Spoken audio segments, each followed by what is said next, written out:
It's a tremendous day for the Middle East. And you can see that this is probably the greatest assemblage of countries in terms of wealth and power maybe ever assembled. And it's just an honor to be a part of it.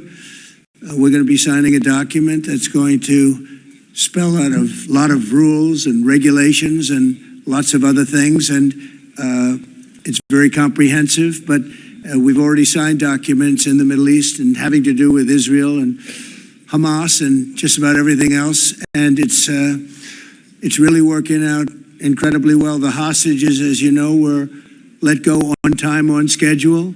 The very sad situation of bodies, which was always a sad situation, and they're being sought out, and they're working with many different people, finding some were brought in and some were not. And they're working out to find out where those bodies are. It's hard to believe that you even have to say something like that. It's so sad. It's so sad. But what's not sad is that we have finally, after, I guess they say 3,000 years, I've heard from 3,000 years to 500 years, but whatever it is, it's a lot.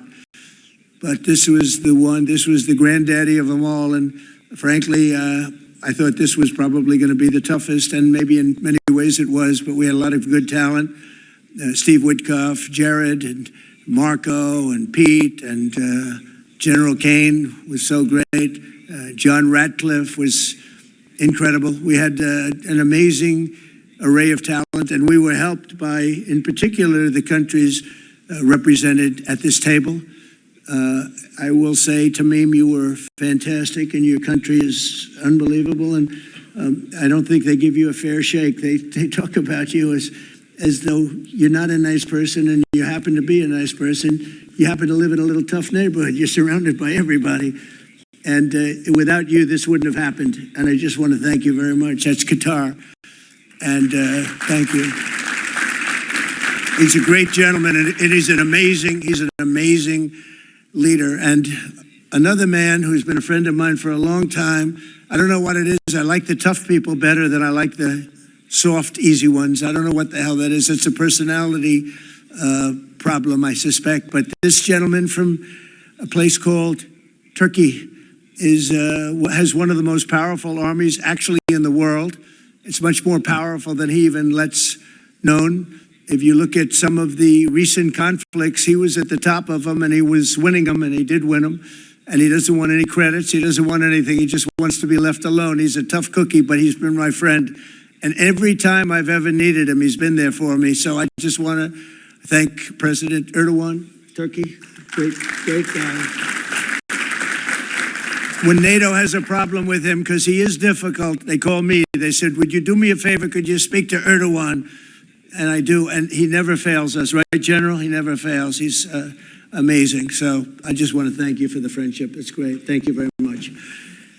And then, of course, we have the host tonight, and I just want to thank you very much. It was a reason we chose Egypt, because you were very helpful, and very, very helpful. Everybody wanted to have this, but we really thought it was appropriate, and you are a great leader. You have very little crime. You have problems that other countries don't have, and of course, nothing's perfect, but the job you do is amazing, and I want to thank you. Another one, he's been my friend right from the beginning.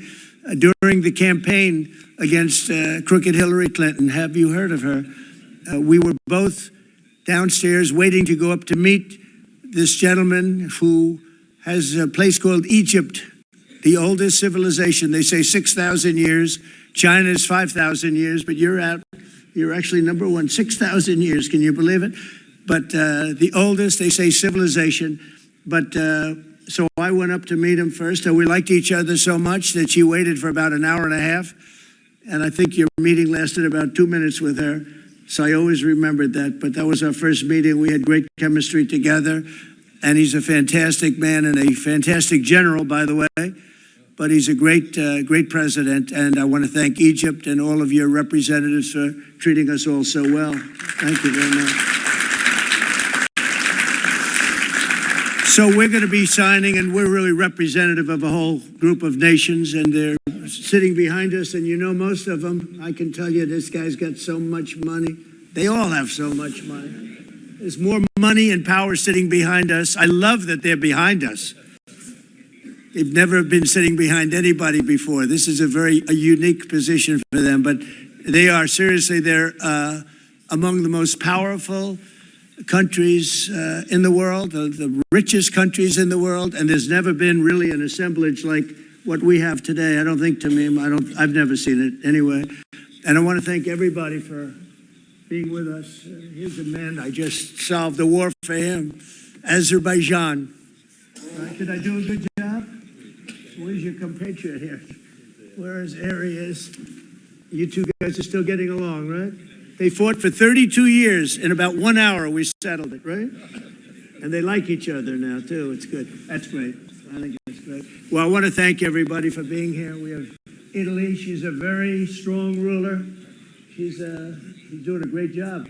You're doing a great job. Thank you very much. There's so many, but we're actually going to be making a speech after this. So this is just a very important signing, but we're doing a signing, then we're doing a speech, and then I may stay behind with the leaders just to talk about that, some things without the press, without the media.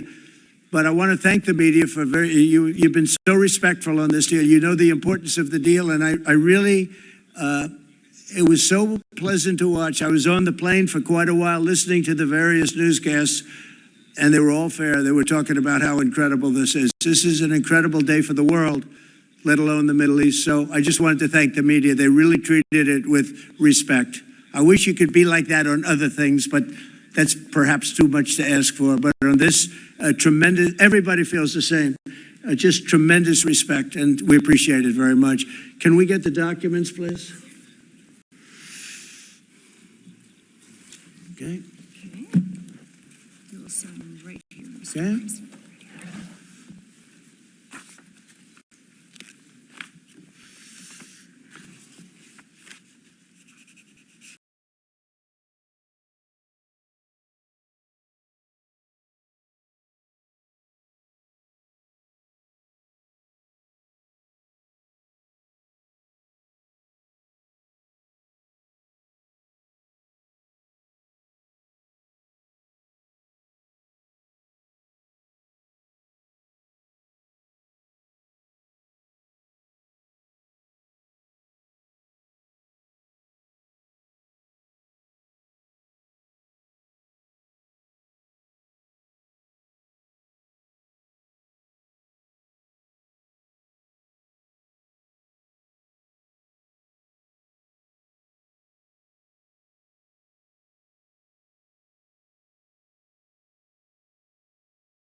So we're going to go and I'm going to say a few words. We'll give you a little speech, and then we're going to meet with the leaders after that and spend a little time together without the media. The media is invited to the speech. I just want to tell you the people behind me and some of the people in the room that are so helpful, but the people behind me are the greatest leaders, most powerful leaders, the richest leaders, frankly. Sometimes it's not politically correct to say that, but I'll say it. The richest in the world that the world has ever seen. And yet when you get to know them, I know every one of them in their own way, and I can say in particular some, because that's the way life works, but some of the greatest people you'll ever meet, and people that really care for their countries. And why this happened is they all came together and they wanted to get Gaza straightened out. They wanted to get the whole thing straightened out. It got to a point where it was just crazy. And once they got together and once we started talking, it went really, Tamim, it went smoothly. It went so smoothly. You were such a big help, but it went so smoothly that nobody can even believe it, that we're sitting here and getting this all certified out and all done. And everybody's happy about it. Everybody's happy about it, like I've never seen before, actually. I've done other deals and people don't care as much. Big deals, I think they're big deals, but this is something that's taken off like a rocket ship. And it did from the beginning, and I've heard for years, this is the biggest deal, it'll never happen. For years, long before I ran for office, that this is the Middle East. It's the biggest, most complicated deal. And also it's the place that could lead to tremendous problems like World War III. They always talked about World War III would start in the Middle East. And that's not going to happen. We don't want it to start anywhere, actually, but it's not going to happen. So I just want to thank everybody, and I'll see you in a little while. And in particular, thank you all. Thank you, Tamim. Mr. General, thank you very much. Thank you very much. Great job. Great job. Thank you very much, everybody. Thank you. Okay.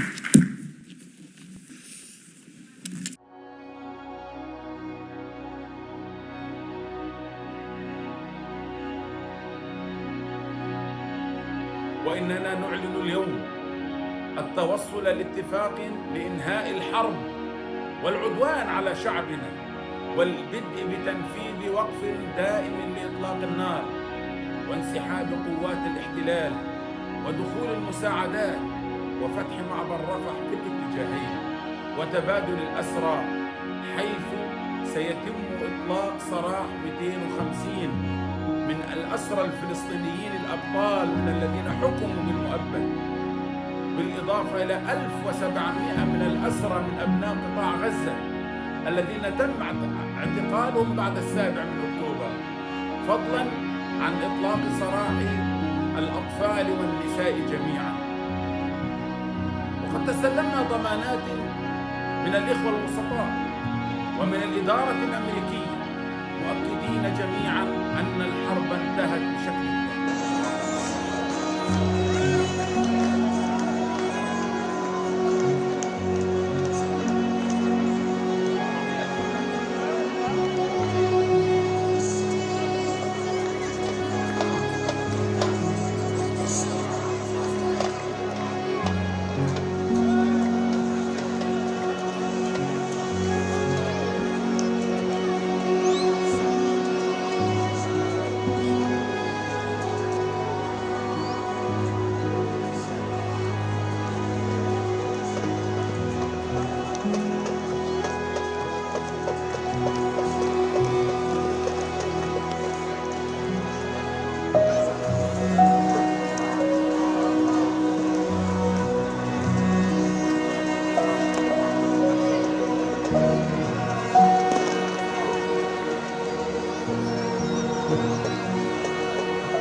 جهانگری در تحولات منطقه و بین‌المللی ضرورتاً با یا عدم مشارکت در ایجاد فراتر از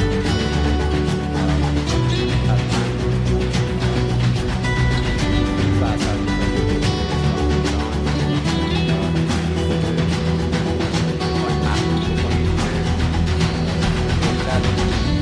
یا عدم شرکت در یک نشست بین‌المللی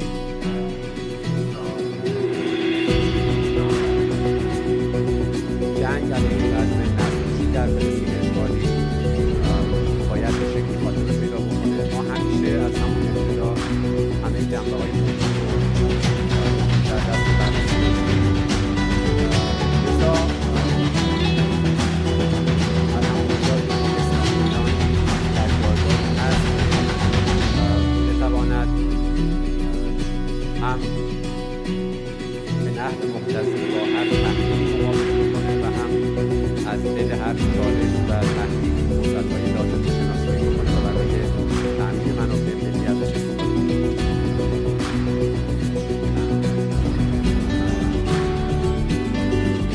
اهمیت زیادی قائل هستیم، استقبال می‌کنیم از هر اقدامی که واقعاً باعث کاهش درد و رنج مردم فلسطین بشه، نسل پایان بده، اشغالگری رو خاتمه بده